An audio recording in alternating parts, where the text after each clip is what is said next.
উদ্দিন তাহিরি মধ্যজিল্লুল আলীর একটা বক্তব্য নিয়ে এখন তো গোটা বাংলাদেশে তোলপাড় হচ্ছে, ঠিক কিনা? আমি যে সমস্ত আলেমরা তোলপাড় করছেন আপনারা সতর্ক। আহলে সুন্নাত ওয়াল জামাতের ওলামা সম্পর্কে আপনাদের কোনো আইডিয়াই নেই। উনি একটা বক্তব্য রাখলেন, আমি তো শুনি নাই, এরা বলছে আর কি, আমরা তো ফেসবুক টেসবুক এগুলো চালাই না, দেখিও না। উনি কি বলছেন? আল্লাহর দন নবীকে দিয়া আল্লাহ গেছে গায়েব হইয়া। আল্লাহকে গায়েব বলার কারণে এটা নাকি কুফরি হয়ে গেছে। আপনার কথা বলবেন না, খুব মনোযোগ সহকারে শুনুন। আমি তো বেশি কথা আজকে বলবো না। আগামীকালকে আমার যত বিরোধী সমাবেশ, আমি অনেক অল্প সময়ের জন্য আসলাম। আল্লাহকে যদি গায়েব বলা হয়, এটা নাকি আল্লাহ যে মওজুদ এটাকে নাকি অস্বীকার করা হলো, এবং মওজুদের অর্থ হাজেরের। হাজের আল্লাহর গুণ, একটা গুণবাচক নাম নাকি হাজের, এটা নাকি অস্বীকার করা হলো।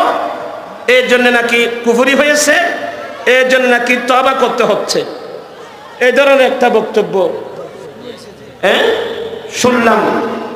আমি কিন্তু সবাইকে অনুরোধ জানাবো, আলেম ওলামারা কথা বলবে, আগে মসলা শব্দ নিজেকে বুঝতে হবে, তারপর মানুষের সামনে বলার চেষ্টা করতে হবে।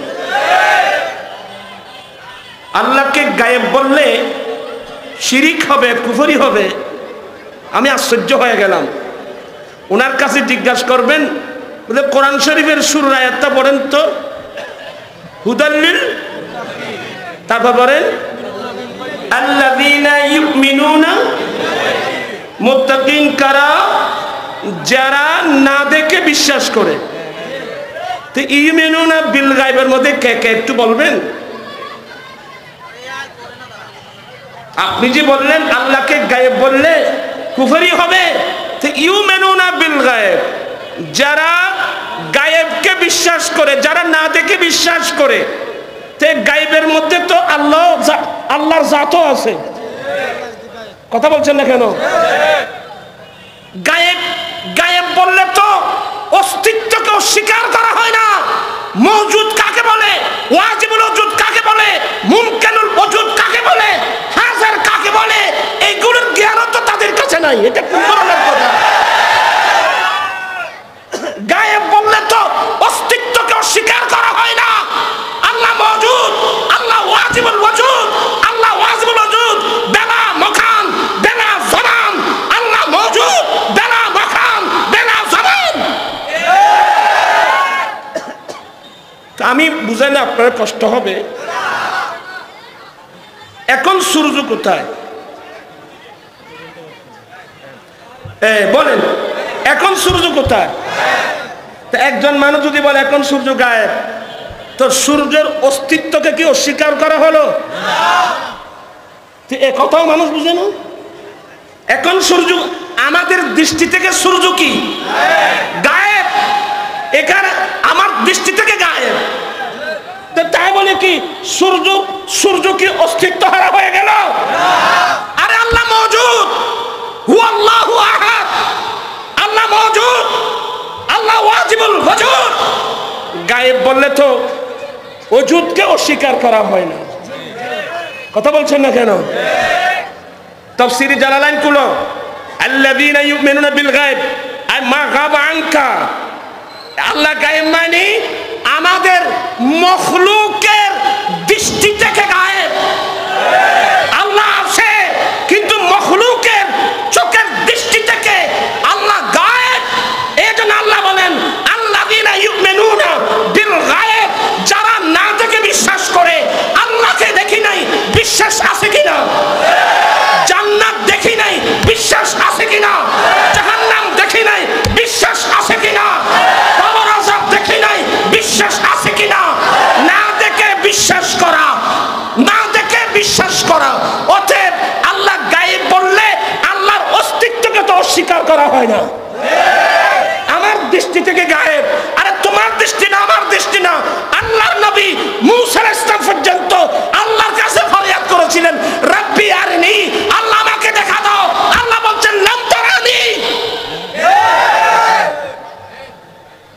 তুমি আমাকে কখনো দেখবা না। আল্লাহ গায়েব মানে আমরা যারা মখলুক আছি, আমাদের দৃষ্টি থেকে কি কোন মানুষ কি আল্লাহকে দেখছে? আরে মূসা আলাইহিস সালাম পর্যন্ত আল্লাহর কাছে ফরিয়াদ করেছিলেন, আল্লাহ তুমি আমাকে একটু দেখা দাও না। আল্লাহ বলেন লাম তারানি, তুমি আমাকে কখনো।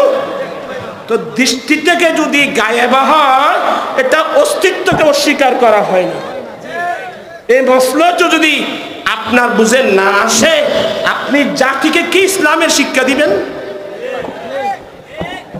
আল্লাহ এগুলো বুঝার, আরেকজনের দোষ ধরার আগে নিজের কাছে জ্ঞান কতটুকু আছে একটু যাচাই বাছাই করার দরকার।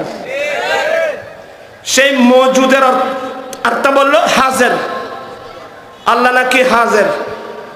আমি বলছি আল্লাহর জন্যে, আল্লাহর জাতের জন্যে হাজির নাজির ব্যবহার করা যাবে না।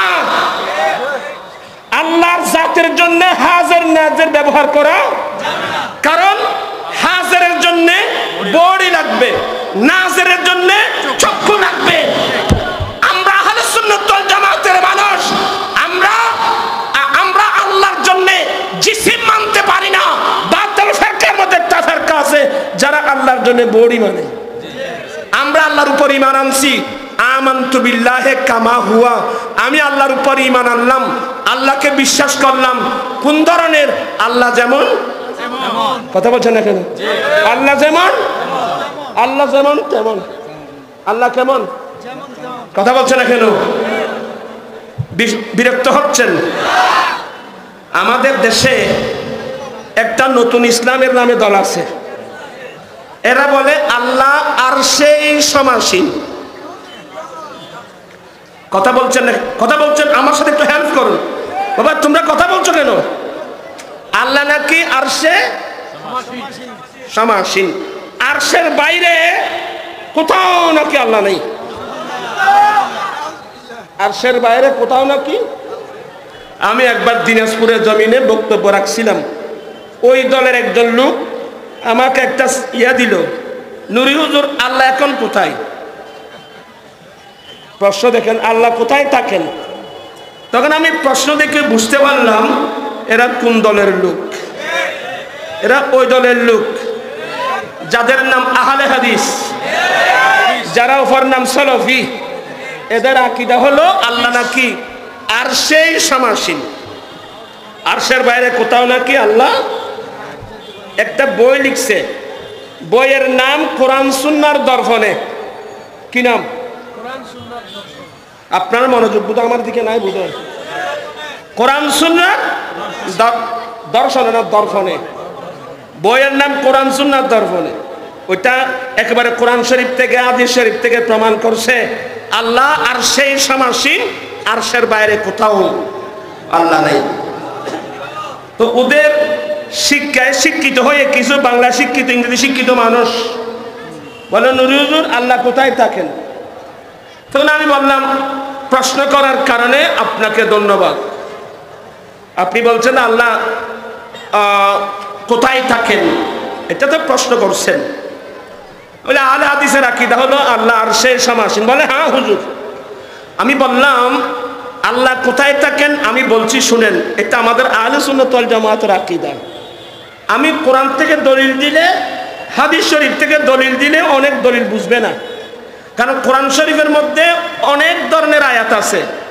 কিছু আয়াত আছে আয়াতে মুহকামাত, যেগুলো দিয়ে দলিল দেওয়া যাবে, আর কিছু আয়াত আছে আয়াতে মুতাশাবাহাত, এগুলো দিয়ে দলিল দেওয়া যাবে না। আমি বললাম বাবা আল্লাহ ছাড়া সব সৃষ্টি, কথা বলেন, আল্লাহ ছাড়া সব সৃষ্টি, আরশ আল্লাহর সৃষ্টি, কুরসি আল্লাহর সৃষ্টি, লৌহ কলম আল্লাহর সৃষ্টি। এক কথায় আল্লাহ ছাড়া যা আছে সবগুলো আল্লাহর সৃষ্টি। আল্লাহর আরশও আল্লাহর একটা সৃষ্টি, কুরসিও আল্লাহর একটা কি সৃষ্টি। তো আমি বললাম যে বাবা আরশ সৃষ্টি, কুরসিও সৃষ্টি, তো সৃষ্টির আগেও তো স্রষ্টা ছিল। কথা বলছে না কেন? তো যেহেতু আরশ সৃষ্টি, কুরসি সৃষ্টি, যেহেতু সৃষ্টির আগেও স্রষ্টা ছিল, অতএব আরশ কুরসি সৃষ্টির আগে আল্লাহ যেভাবে ছিল এখনো সেভাবে আছে।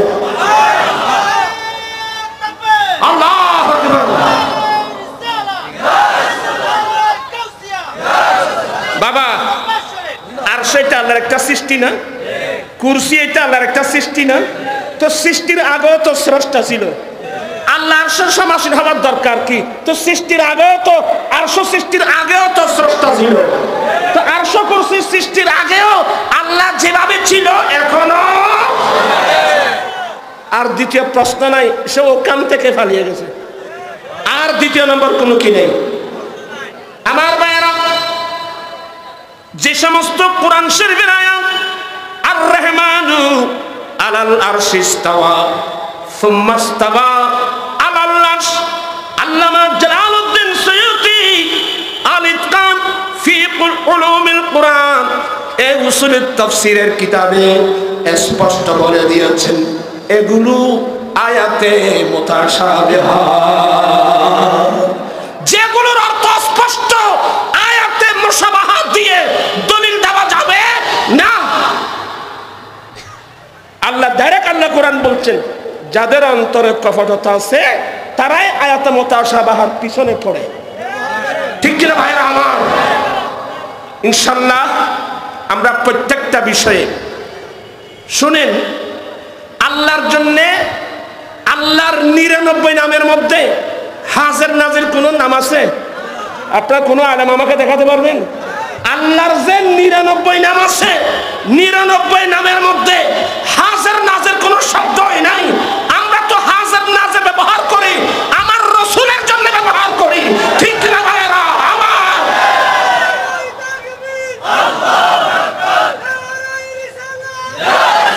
ইয়াসিন তাহা কামলি ফালা কুরআন কি তাফসীর,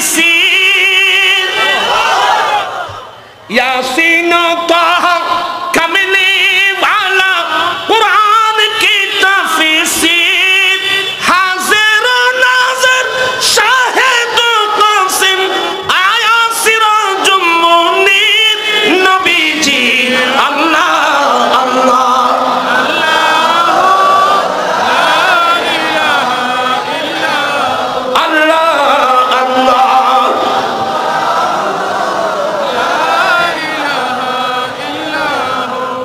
আপনারা কষ্ট হবে, হাজির নাজিরের একটা প্রকৃত অর্থ আর তার রূপকত্ব। কি বললাম? হাজির নাজিরের একটা প্রকৃত অর্থ আর একটা রূপকত্ব। হাজির নাজিরের প্রকৃত অর্থটা প্রযোজ্য আল্লাহর রাসূলের জন্য, কারণ আল্লাহর রাসূলের বডি আছে। কথা বলছেন না কেন? আল্লাহর রাসূলের জিসিম আছে, শরীর আছে, বডি আছে। তো হুজুর এমন কিছু তরিকতের শেখ ছিল যারা তরিকতের মধ্যে তরিকতের সবক আদায় করতে গিয়ে বলেন আল্লাহু হাজিরি আল্লাহু নাজিরি। আমার ভাইয়েরা, যে সমস্ত সুফিয়া ইকরাম আল্লাহকে আল্লাহু হাজিরি বলছে, আল্লাহু নাজিরি বলছে, এক সময় আহলে সুন্নাত ওয়াল জামাতের উলামা ইকরামরা কুফরি ফতোয়া দিয়েছিল।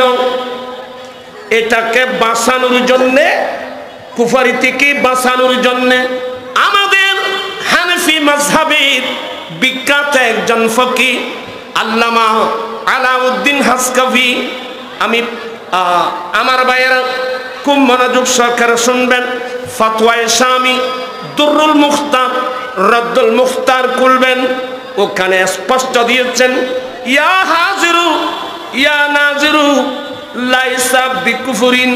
কেউ যদি আল্লাহকে ইয়া হাজিরু বলে, ইয়া নাজিরু বলে, কুফরি হবে না।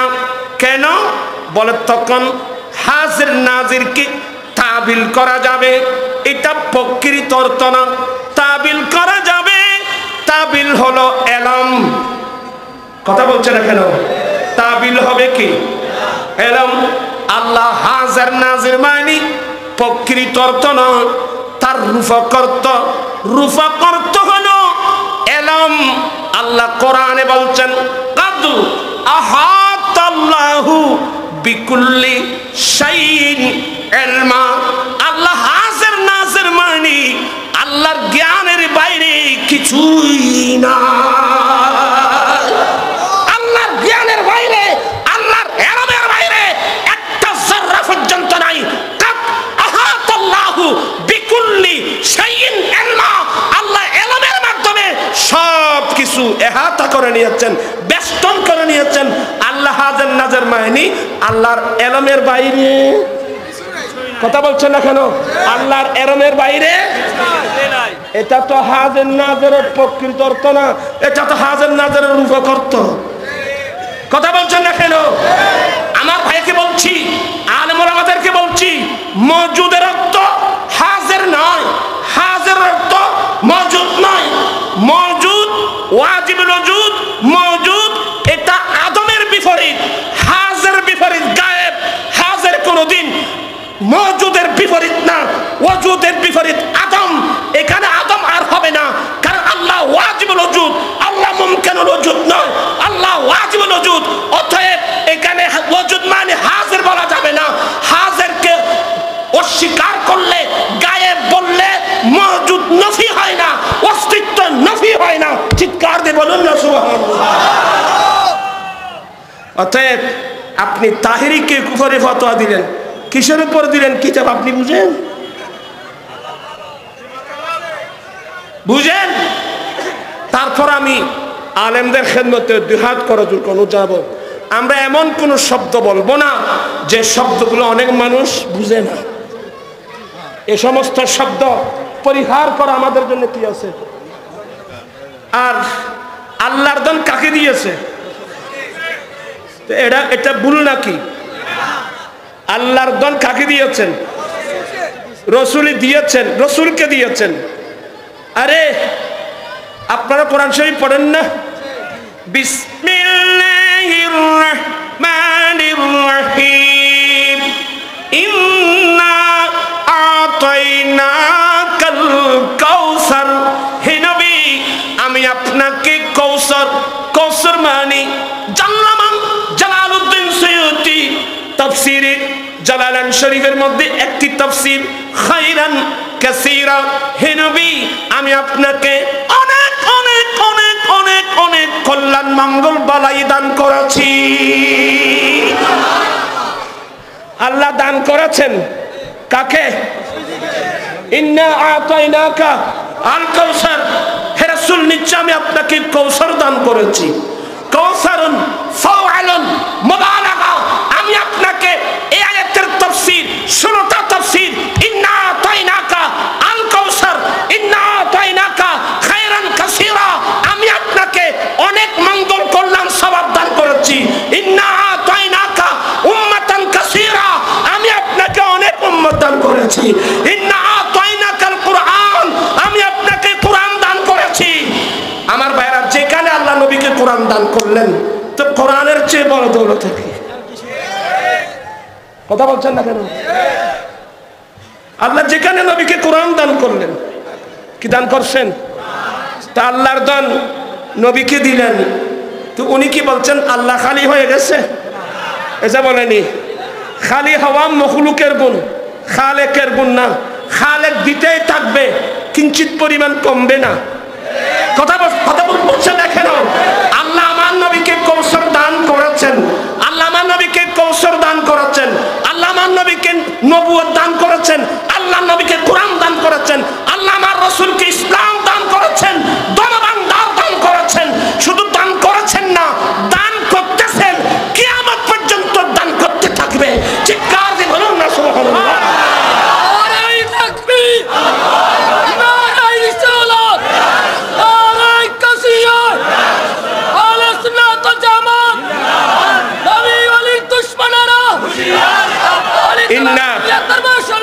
ইন্না আতাইনাকাল কাউসার, ইন্না আতাইনাকাল কাউসার।